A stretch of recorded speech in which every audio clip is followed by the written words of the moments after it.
Paper तृतीय psychological foundation of education unit 5 adjustment and mental health. पहले हम देखेंगे कि मानसिक स्वास्थ्य क्या है और मानसिक स्वास्थ्य की उत्पत्ति किस प्रकार से हुई। मानसिक स्वास्थ्य विज्ञान की उत्पत्ति का जो श्रेय है वो अमेरिका मनोवैज्ञानिक क्लिफोर्ड वियर्स को है। इसकी उत्पत्ति 20वीं शताब्दी में हुई।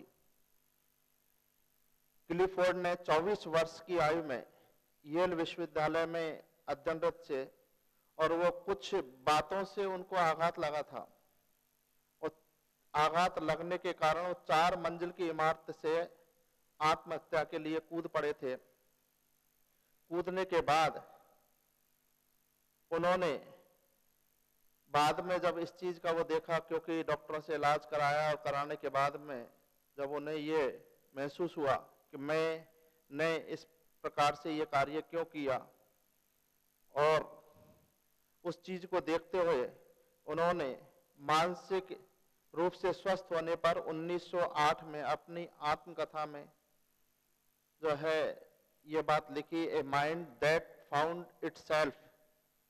मानसिक स्वास्थ्य विज्ञान का इसी से जन्म हुआ। प्रारंभ में मानसिक स्वास्थ्य विज्ञान का सूत्रपात पागलों की दशा सुधारने हेतु किया गया। मानसिक स्वास्थ्य विज्ञान आधुनिक शताब्दी का लोकहितकारी आंदोलन है और मानसिक स्वास्थ्य का शाब्दिक अर्थ है मन को स्वस्थ रखना अथवा निरोग रखने वाला विज्ञान या मस्तिष्क है। क्योंकि 2 हमारे महत्वपूर्ण भाग हैं, एक शरीर है, एक मन है, और दोनों ही जब तक ठीक नहीं होंगे तब तक हम अपना कार्य समुचित रूप में नहीं कर पाएंगे।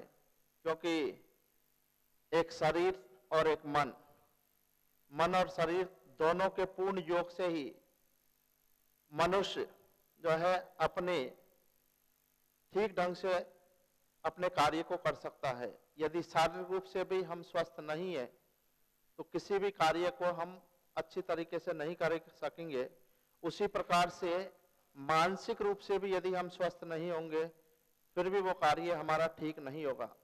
हम शारीरिक रूप से उस कार्य को कर तो रहे होंगे, लेकिन यदि मानसिक रूप से हम अव्यवस्थित हैं तो वो कार्य ठीक प्रकार से नहीं हो पाएगा। और मानसिक स्वास्थ्य का तात्पर्य है मानसिक रोगों से मुक्त, मानसिक शक्तियों, क्षमताओं, प्रवृत्तियों, अर्जित क्षमताओं को प्रकट करने का एक अवसर है। ये अवसर व्यक्ति अपने पूर्ण विकास करने में इसको प्रयोग करता है। तो मानसिक रूप से स्वस्थ होने पर ही हम किसी भी कार्य को ठीक ढंग से कर सकते हैं।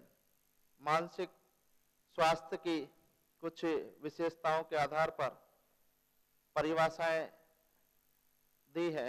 हेडफील्ड के अनुसार सामान्य भाषा में हम कह सकते हैं कि मानसिक स्वास्थ्य संपूर्ण व्यक्तिगत की समन्वित क्रियाशीलता है।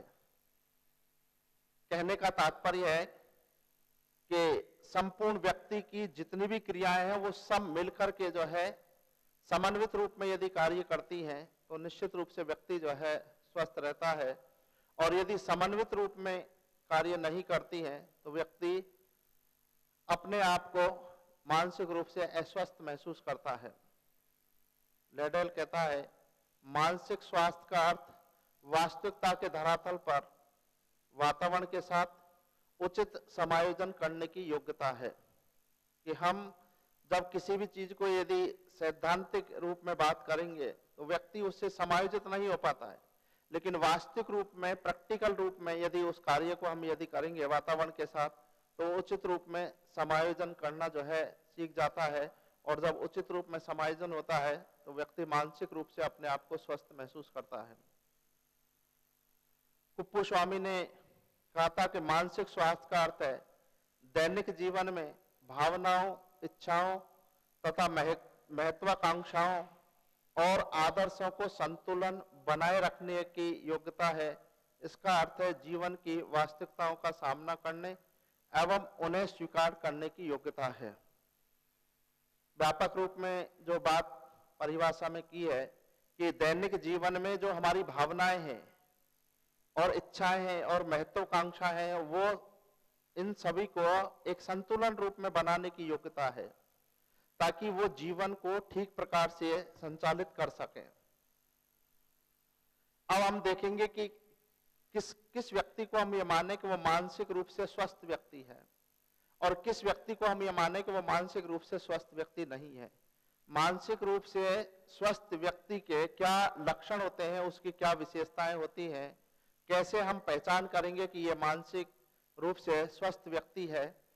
इसमें हम देखेंगे नंबर 1, मानसिक रूप से स्वस्थ व्यक्ति में धैर्य एवं सहनशीलता होती है। जो मानसिक रूप से स्वस्थ होता है उसमें धैर्य होती है। जैसे हम देखेंगे बहुत सारी जगह पर लाइनें लगी हुई होती है और लाइन लगी होने के पर वहां पर कुछ व्यक्ति लाइन तोड़ करके आगे जाकर के लाइन में सम्मिलित होने का प्रयास करते हैं क्योंकि वो अपने धैर्य को खो देते हैं, मानसिक रूप से असंतुलन हो जाते हैं। वो सोचते हैं कि हम जल्दी में अपना काम करके निकल जाएंगे और इस प्रकार की अनेक विकृतियां उनके मन के अंदर आती है। लेकिन जिन व्यक्तियों में धैर्य होता है, कहीं पर भी किसी भी मंदिर में जा रहे हैं, वहां पर भी 1 घंटे तक लाइन में लगे हुए हैं, तो वो अपने धैर्य को नहीं खोते हैं क्योंकि वो उसी हिसाब से दूसरे व्यक्ति भी तो लाइन में लगेगा।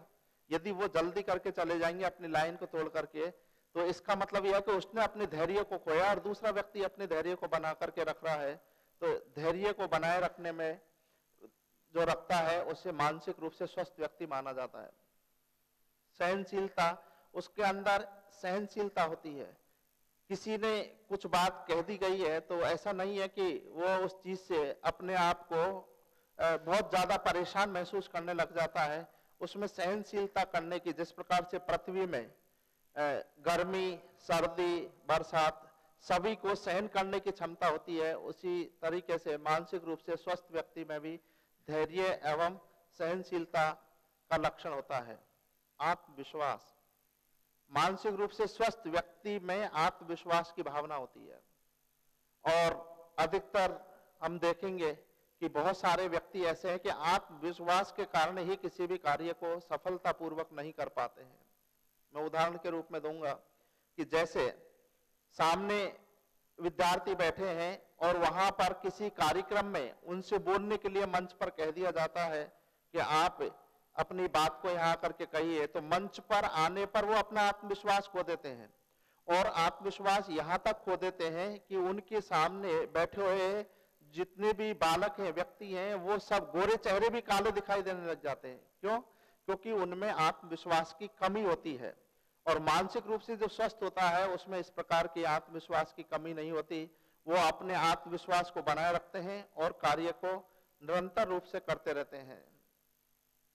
तीसरा, उच्च जीवन दर्शन। मानसिक रूप से स्वस्थ व्यक्ति अपना जीवन दर्शन उच्च होता है क्योंकि वो कभी अपने धैर्य को नहीं खोते हैं। सदैव जो है उनके जीवन की ऊंचाइयों को छूने की होती है और यदि वो अस्वस्थ होगा व्यक्ति तो ऊंचाइयों को छू ही नहीं सकेगा क्योंकि उसका तो आधा समय अपने रोगों के निवारण में ही लग जाता है। और मानसिक रूप से विकार यदि व्यक्ति के अंदर है तो वो कोई भी कार्य को ठीक ढंग से नहीं कर पाता है और ठीक नहीं कर पाने के कारण वो अपने जीवन दर्शन उच्च स्तर का नहीं बना सकता है क्योंकि वो तो अपने मनोविकारों में ही उलझा रहता है और मनोविकारों से बाहर निकलने का यदि प्रयास नहीं करता है तो वह व्यक्ति मानसिक रूप से स्वस्थ व्यक्ति की श्रेणी में नहीं आता है। नंबर 4 देखेंगे, संवेगात्मक परिपक्वता। जो हमारे संवेग हैं, क्रोध है, साथ में घृणा है, असहयोग है, इस प्रकार के जो संवेग हैं, इन संवेगों में मानसिक रूप से स्वस्थ व्यक्ति के अंदर परिपक्वता होती है। वो कभी क्रोध नहीं करता है, कभी घृणा नहीं करता है, कभी इस प्रकार की भावना नहीं होती। उसमें सहन शक्ति, प्रेम, सहानुभूति, इस प्रकार के संवेगों की परिपक्वता आ जाती है और वो अपने जितने भी कार्य होते हैं संतुलन रूप में संवेगों को संतुलित रूप रख करके ही जो है कार्य को करता है और इससे कभी भी उसे किसी विपरीत परिस्थिति में भी वो अपने संवेगों को नहीं खोता है और इससे ऐसा प्रतीत होता है कि वो मानसिक रूप से स्वस्थ व्यक्ति है। 5वां हम देखेंगे, समायोजन की योग्यता। मानसिक रूप से स्वस्थ व्यक्ति के अंदर समायोजन की योग्यता होती है, वो किसी भी व्यक्ति से समायोजित हो लेता है। जो बालक, जो व्यक्ति किसी भी से भी समायोजित नहीं होता है, वो मानसिक रूप से असमायोजित कहलाता है। क्योंकि मानसिक रूप से स्वस्थ व्यक्ति जो होता है वो हर किसी पर समायोजित कर लेता है, कहीं पर भी किसी प्रकार की उसे कोई भी दिक्कत नहीं होती है, किसी प्रकार के उसे समायोजन करने में कहीं दिक्कत नहीं होती है। वो जिस स्थान पर जाता है वह तुरंत ही अपने हिसाब से उस व्यक्ति के साथ घुल मिल लेता है, और किसी जगह पर भी जो है वो उसका वातावरण यदि वहां पर दूसरे तरीके का विपरीत मिलता है, एक बार उससे भी वो समायोजित करने का प्रयास कर लेता है। नंबर 6, निर्णय लेने की क्षमता। मानसिक रूप से स्वस्थ व्यक्ति में यथाशीघ्र निर्णय लेने की क्षमता होती है, क्योंकि उसके संवेग संतुलन में होते हैं, और संवेग संतुलन होने के कारण वो निर्णय यथाशीघ्र ले लेता है।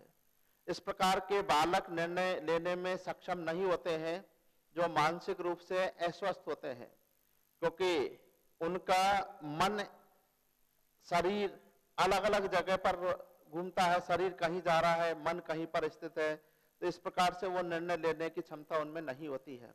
नंबर 7, वास्तविकता का ज्ञान जो है, मानसिक रूप से स्वस्थ व्यक्ति को वास्तविकता का ज्ञान होता है।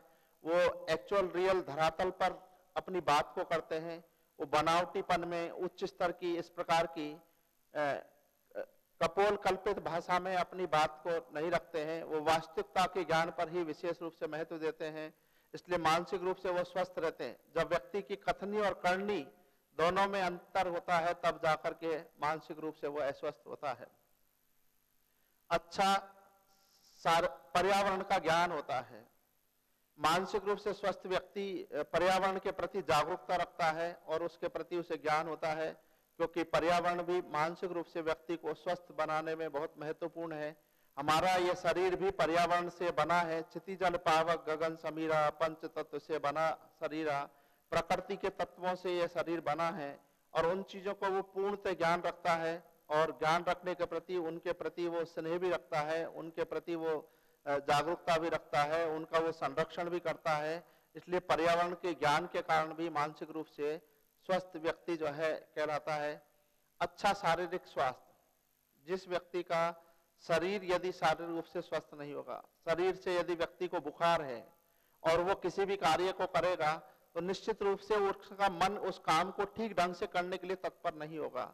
जिसका शरीर स्वस्थ होगा, अच्छा होगा, वही व्यक्ति उस कार्य को करने के लिए जो है ठीक ढंग से कार्य को करेगा। अच्छा शारीरिक स्वास्थ्य ही अच्छा मानसिक स्वास्थ्य को बनाए रख सकता है। यदि शारीरिक स्वास्थ्य ठीक नहीं है तो निश्चित रूप से मानसिक रूप से भी हम किसी भी कार्य को ठीक ढंग से नहीं कर पाएंगे। नंबर 10, आत्मसम्मान की भावना होती है। मानसिक रूप से स्वस्थ व्यक्ति में अपने आप में आत्मसम्मान की भावना होती है। वो अपने आप में कहीं पर भी इस प्रकार का कार्य नहीं करता है ताकि उसके आत्मसम्मान को कहीं भी ठेस लगे। जैसे कि हम देखेंगे कि जो बियर्स था, उनको आत्मसम्मान के उनको आघात लगा था, और आघात लगने के कारण वो मानसिक रूप से अस्वस्थ हो गए थे। वो अपने सम्मान पर विशेष रूप से ध्यान रखते हैं, और ध्यान इस प्रकार से रखते हैं ताकि दूसरा व्यक्ति प्रतिक्रिया के रूप में उनका अपमान नहीं करे। वो इस प्रकार अपनी बात को कहते हैं ताकि सारे लोग उनकी बात का सम्मान करें, और सभी लोग उनकी भावनाओं के अनुसार उनकी भावनाओं का सम्मान करें। कहीं पर भी किसी प्रकार से उनकी भावनाओं से दूसरे को ठेस नहीं पहुंचेगी, और दूसरा व्यक्ति भी उनके आत्मसम्मान की जो है बात करता है, तो आत्मसम्मान की भावना होती है उनके अंदर। नंबर 11, मानसिक संघर्ष एवं द्वंद्व से मुक्त होते हैं। मानसिक रूप से जो स्वस्थ व्यक्ति होते हैं उनके अंदर मानसिक संघर्ष जो है और द्वंद्वों से वो मुक्त होते हैं कि इस काम को करूं या नहीं करूं, ये कैसे करना चाहिए, किस प्रकार से इसे नहीं करना चाहिए। ऐसे अनेक प्रकार के संघर्ष दिमाग के अंदर चलते हैं। उन संघर्षों में वो अपना समाधान ढूंढ लेते हैं। तो मानसिक संघर्ष और द्वंद्वों से होते तो हैं, लेकिन इतने नहीं होते हैं जितने कि मानसिक रूप से अस्वस्थ में होते हैं। मानसिक रूप से स्वस्थ व्यक्ति के अंदर मानसिक संघर्ष और द्वंद्व कम से कम पाए जाते हैं। नंबर 12, सुरक्षा की भावना। स्वस्थ व्यक्ति अपने आप में सुरक्षा की भावना महसूस करता है और अस्वस्थ व्यक्ति को हर जगह जगह पर उसे भय लगता है। जो है जैसे रात्रि में बालक हिलते हुए पेड़ को भूत समझ लेता है, क्योंकि वो मानसिक रूप से जो अस्वस्थ नहीं होते हैं उनको हर स्थान स्थान पर जो है अपनी सुरक्षा की भावना उन्हें भयभीत करती रहती है और वो मानसिक रूप से अस्वस्थ रहते हैं। हम देखेंगे कि छोटे बालक को ये कहकर के शांत कर दिया जाता है कि देखो यदि आप शैतानी करोगे तो आपको हाउ को खिला दिया जाएगा, और बच्चे में उस चीज के प्रति जो है बालक के प्रति असुरक्षा की भावना आना शुरू हो जाती है। लेकिन आगे जाकर के वो समझ लेता है और समझने के बाद उसके अंदर अपने आप ये जितनी भी चीजें हैं मेरे को कुछ भी नहीं कर सकती हैं, और अपने आप में वो सुरक्षा की भावना जो है महसूस करने लगता है। व्यक्तित्व का समग्र विकास। मानसिक रूप से स्वस्थ व्यक्ति का जो है व्यक्तित्व समग्र रूप से विकास जो है वो अपना करता है। समग्र विकास का तात्पर्य है शारीरिक, मानसिक, सामाजिक, सांवेगिक, नैतिक, ये सभी पक्षों का विकास होता है। क्योंकि मानसिक रूप से स्वस्थ व्यक्ति में ऐसा नहीं है कि वो मानसिक रूप से तो स्वस्थ रहे लेकिन वो नैतिक रूप में गलत हो, चारित्रिक रूप में गलत हो। क्योंकि जिस व्यक्ति का मानसिक स्वास्थ्य ठीक होगा तो उसके नैतिक गुण, चारित्रिक गुण और जो पक्ष हैं वो भी ठीक प्रकार से होंगे, इसलिए उसके व्यक्तित्व का समग्र विकास देखने में आता है। उसमें ऐसा नहीं है कि इसमें कुछ पक्षों का विकास इसलिए नहीं हो रहा है कि उनके प्रति उसमें हीन भावना है या उनके प्रति उसमें द्वंद्व है, क्योंकि वो इस प्रकार की भावना उसके अंदर नहीं होती है। तो व्यक्तित्व का समग्र विकास जो है मानसिक रूप से स्वस्थ व्यक्ति का यह लक्षण पाया जाता है। आत्म मूल्यांकन की क्षमता जो है, मानसिक रूप से स्वस्थ व्यक्ति में अपना मूल्यांकन की क्षमता होती है और इसीलिए उसे मानसिक विकार जो है परेशान नहीं करते हैं। जिस व्यक्ति में आत्म मूल्यांकन की क्षमता नहीं होती है वो मानसिक रूप से अस्वस्थ रहता है, क्योंकि वो अपने गुण और दोषों की समीक्षा नहीं कर पाएगा तो निश्चित रूप से किसी भी प्रकार से वो अपना विकास नहीं कर पाएगा, क्योंकि कहीं पर बहुत सारी चीजों में कमियां भी आती हैं और मानसिक स्वस्थ व्यक्ति उन कमियों से हताश नहीं होता है, उसे आघात नहीं होता है, वो उन कमियों को दूर करता है और दूर करने के बाद अपनी क्षमताओं का विकास करता है। तो हम इस प्रकार से देखेंगे कि मानसिक रूप से स्वस्थ व्यक्ति में आत्म मूल्यांकन करने की क्षमता की भावना होती है।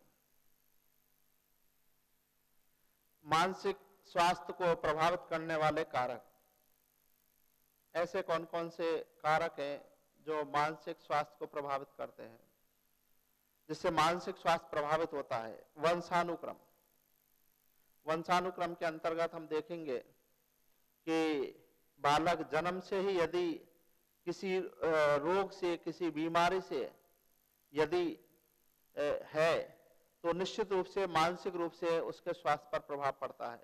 कुछ बीमारियां, कुछ इस प्रकार के रोग हैं जो वंशानुक्रम से ही आते हैं और वंशानुक्रम से आई हुई विकृतियां मानसिक रूप से स्वास्थ्य को भी प्रभावित करती हैं। जैसे हकलानापन आ गया या कहीं पर कोई बहंगापन आ गया, तो इससे क्या है कि व्यक्ति की जो है ये वंशानुक्रम से आई है लेकिन ये मानसिक रूप से स्वास्थ्यता को भी प्रभावित करती है।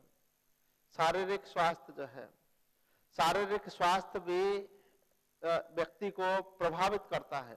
शारीरिक स्वास्थ्य, जब व्यक्ति का शारीरिक स्वास्थ्य ठीक नहीं होता है तो मानसिक रूप से भी उस कार्य को ठीक नहीं करता है। कोई व्यक्ति के यदि जुकाम लग रही है या कहीं खांसी हो रही है तो वो अपना शारीरिक रूप से उन जुकाम खांसी में ही और दूसरे की बात को सुनने में उसका ध्यान नहीं होता है, वो अपने शारीरिक रूप से जो है स्वास्थ्य के प्रति उसका ध्यान चला जाता है।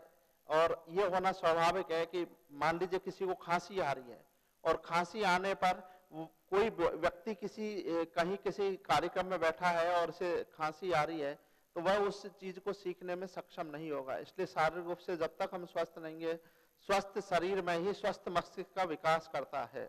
तो शारीरिक रूप से स्वस्थ यदि होंगे तो मानसिक रूप से भी हम स्वस्थ रहेंगे। शारीरिक विसंगतियां हैं, कुछ इस प्रकार की विसंगतियां हैं जो जन्मजात आती हैं, और जन्मजात नहीं आती हैं तो कुछ दुर्घटनाग्रस्त होने के कारण, हमारे जो है शरीर के किसी पार्ट में चोट लगने के कारण, कहीं पर किसी इंद्री पर, कहीं किसी नेत्रों पर, इस प्रकार से कोई विसंगति जो है वहां पर दुर्घटना हो गई है, तो उसके कारण से भी हमारा मानसिक स्वास्थ्य प्रभावित होता है। परिवार का वातावरण, परिवार का वातावरण व्यक्ति के मानसिक स्वास्थ्य को प्रभावित करता है। यदि वातावरण ठीक नहीं हुआ तो निश्चित रूप से व्यक्ति स्वस्थ नहीं रह सकता है, क्योंकि परिवार में जो सदस्य रह रहे हैं उनमें आपस में सहयोग और मित्रता की भावना है या नहीं है। यदि उनमें आपस में मित्रता की भावना नहीं है, आपस में प्रेम नहीं है, एक दूसरे के प्रति सहयोग की भावना नहीं है, तो निश्चित रूप से उसका मानसिक स्वास्थ्य प्रभावित होगा। जैसे कि एक परिवार में दादा दादी, माता पिता, पिता पुत्र पुत्री, ये सभी रहते हैं, और आपस में हम देखते हैं कि दादा दादी का जो है उनके माता पिता सम्मान नहीं करते हैं, तो बच्चे पर भी के मानसिक स्वास्थ्य पर भी उसका प्रभाव पड़ता है। आपस में घर में लड़ाइयां होती रहती हैं, एक दूसरे से झगड़ा करते रहते हैं, तो बच्चे का भी इससे मानसिक रूप से स्वास्थ्य पर भी प्रभाव पड़ता है।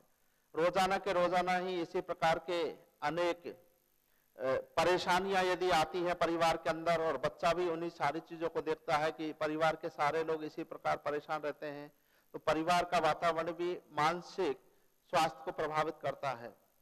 समाज, क्योंकि परिवार के दायरे से आगे जाकर के हम देखते हैं कि समाज भी मानसिक रूप से स्वास्थ्य को प्रभावित करता है। समाज में कहीं पर भी उसे कोई स्थान नहीं मिलता है, कहीं पर भी उसके अनुकूल कार्य करने से समाज रोकता है। समाज में जब कोई काम नया करता है तो उसे लोग जो है कोसते हैं। तो इस प्रकार के वातावरण में व्यक्ति अपने मानसिक स्वास्थ्य को ठीक नहीं रख सकता है। तो सामाजिक वातावरण भी मानसिक स्वास्थ्य को प्रभावित करता है। और विद्यालय की तो महत्वपूर्ण भूमिका है, क्योंकि विद्यालय के अंदर ही बालक का सर्वांगीण विकास होता है, और विद्यालय का वातावरण ही यदि ठीक नहीं हुआ तो निश्चित रूप से बालक मानसिक रूप से स्वस्थ नहीं रहेगा। विद्यालय का वातावरण, वहां के उपस्थित प्रबंधक लोग, वहां के अधिकारी लोग, वहां के कर्मचारीगण सभी यदि मिलजुल करके रहते हैं तो बालक का मानसिक स्वास्थ्य जो है ठीक प्रकार से, अच्छी प्रकार से जो है सुनियोजित ढंग से उसका विकास होगा।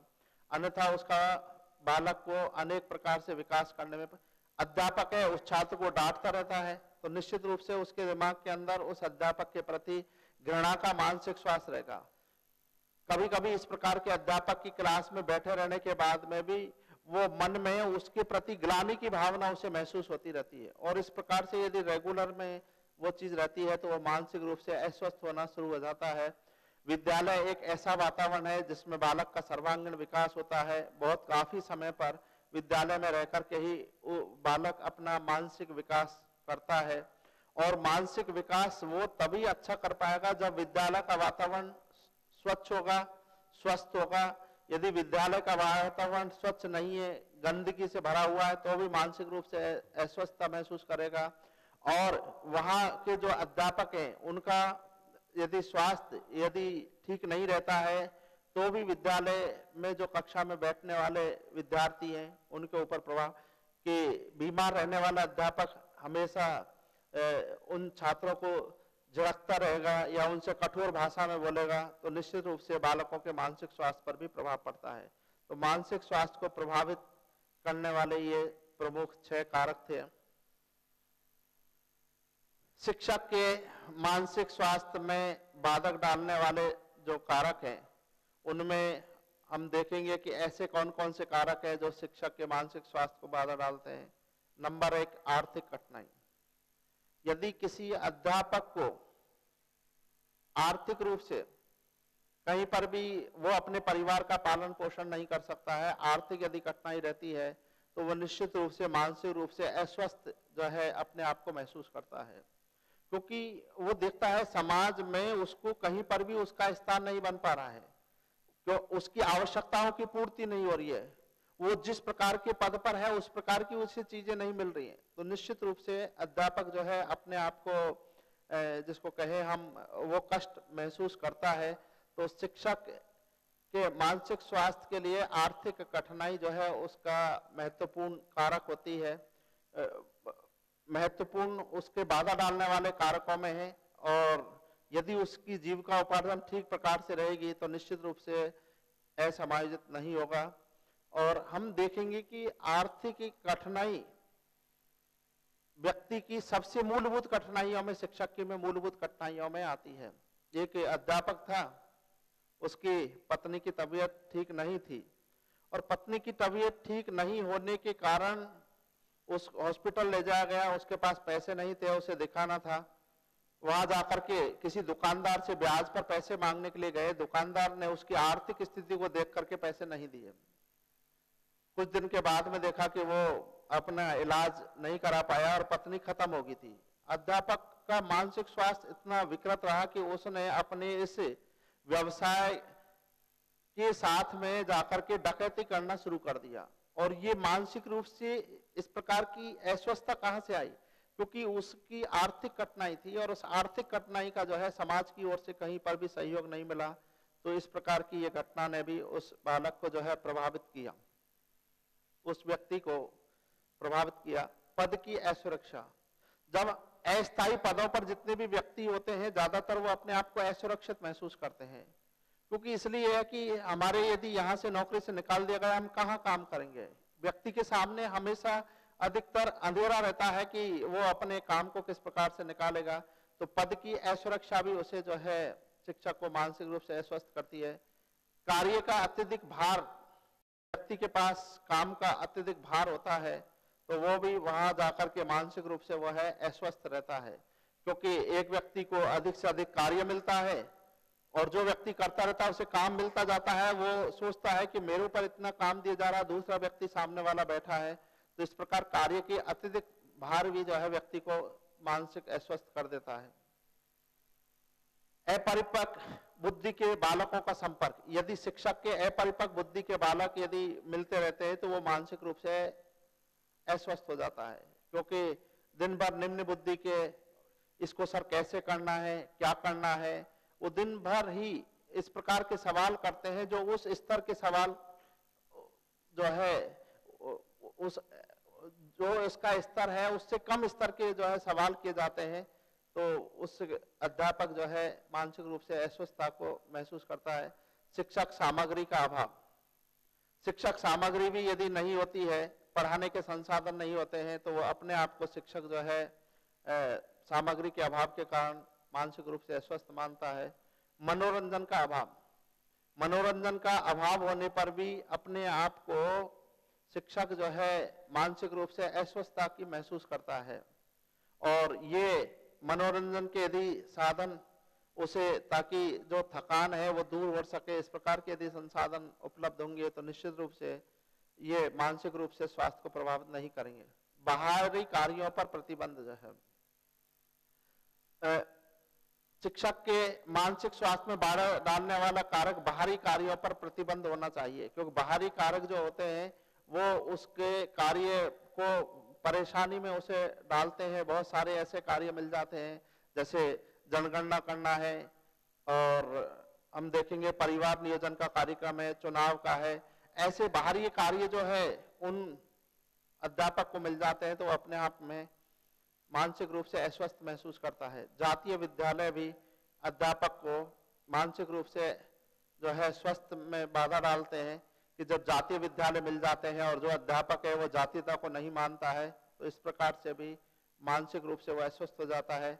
विद्यालय के निरंकुश शासक, जब विद्यालय में निरंकुशता का यदि भावना होती है और निरंकुश शासक जैसी जिस प्रकार की चीजें होती हैं तो वो अपने आप को जो है वहां पर अस्वस्थ महसूस करता है कि वो अपनी बात को कह नहीं पाता है, कहीं पर भी किसी प्रकार की अपनी बात को नहीं कह पाता है, तो उसे मानसिक रूप से उसके स्वास्थ्य पर प्रभाव पड़ता है। समाज में निम्न स्थिति, उसकी समाज में जब स्थिति ठीक नहीं समझी जाती है और उसको अनेक प्रकार की जो चीजें हैं समाज में उसे हतोत्साहित किया जाता है, समाज में किसी जाति के कारण उसे जो है निम्न स्तर का समझा जाता है, तो भी उसका मानसिक स्वास्थ्य ठीक नहीं रहता है, क्योंकि समाज उसे कोई भी उसके कार्य को, उसकी चीज को महत्व नहीं देता है, तो वह व्यक्ति मानसिक रूप से स्वस्थ, वह शिक्षक मानसिक रूप से स्वस्थ रहता है।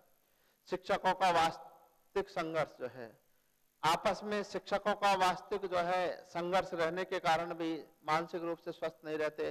एक सोचता है कि मेरे को काम ज्यादा दिया है, दूसरा कहता है कि इसको कुछ भी काम नहीं मिलता है। इस प्रकार के वास्तविक जो संघर्ष होते हैं वो भी अध्यापक को मानसिक रूप से अस्वस्थ करते हैं। अस्वस्थ निवास स्थान, जब अध्यापक का रहने का स्थान यदि अस्वस्थ हो, जहाँ का वातावरण स्वच्छ नहीं होता है, तो वो भी बालक को जो है, व्यक्ति को, शिक्षक को निश्चित रूप से उसके बाधा डालने का प्रयास किया जाता है। एक कुशल अध्यापक के लिए कहते हैं कि मानसिक स्वास्थ्य विज्ञान का ज्ञान आवश्यक है। और हम ये देखेंगे कि मानसिक स्वास्थ्य विज्ञान का शैक्षिक महत्व क्या है।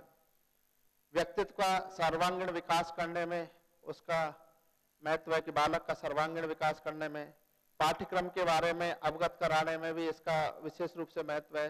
उपयुक्त शिक्षण विधियों का प्रयोग करने के लिए जो है शिक्षा में इसका विशेष रूप से महत्व है। आत्म अनुशासन की स्थापना करने में भी महत्व है। विद्यालय प्रशासन एवं सौहार्दपूर्ण वातावरण बनाने में भी इसका बहुत विशेष महत्वपूर्ण योगदान है। विद्यालय का स्वस्थ वातावरण बनाने में भी इसका महत्वपूर्ण योगदान है। गृह कार्य एवं मनोरंजन का संतुलन बनाने में भी इसका महत्व है। और अच्छी आदतों के निर्माण करने में ये सबसे अधिक महत्वपूर्ण है। तो इस प्रकार से हम देखेंगे कि स्वस्थ रहने के लिए अनुप्रेक्षाओं का भी प्रयोग किया जाता है। और अनुप्रेक्षाएं, जब कोई जैसे कपड़ा बहुत गंदा होता है तो उसे हम क्या करते हैं, पानी में सर्फ डालते हैं और फिर कपड़े को भिगोते हैं। भिगोने के बाद में उसका मैल निकालने होती है, उसे पीटते हैं या कूटते हैं, फिर उनका मैल झड़ता है और मैल का विपरीत रसायन सर्फ या साबुन लगाकर रगड़ा जाता है। वैसे ही शराब पीना, झूठ बोलना, इस प्रकार की जो चीजें हैं, इन अनुप्रेक्षाओं और कायोत्सर्ग के माध्यम से इनको छुड़ाया जा सकता है। तो अनुप्रेक्षाओं का प्रयोग करके, अनुप्रेक्षाओं के प्रयोग में हम कायोत्सर्ग के द्वारा शरीर को शिथिल करते हैं, अवचेतन मन में बुरी आदतों के प्रति घृणा बैठाते हैं और नई आदतों के प्रति अच्छे भावों को पैदा करते हैं। और दोनों कार्यों के लिए स्वतः सुझाव द्वारा आत्म सम्मोहन का प्रयोग करते हैं और कल्पना के प्रयोग से उज्जवल भविष्य का सपना हम देखते हैं। इस प्रकार से हम बुरी आदतों को छुड़ा सकते हैं। तो मानसिक स्वास्थ्य के विषय में जो है आपको संपूर्ण जानकारी प्रदान की गई।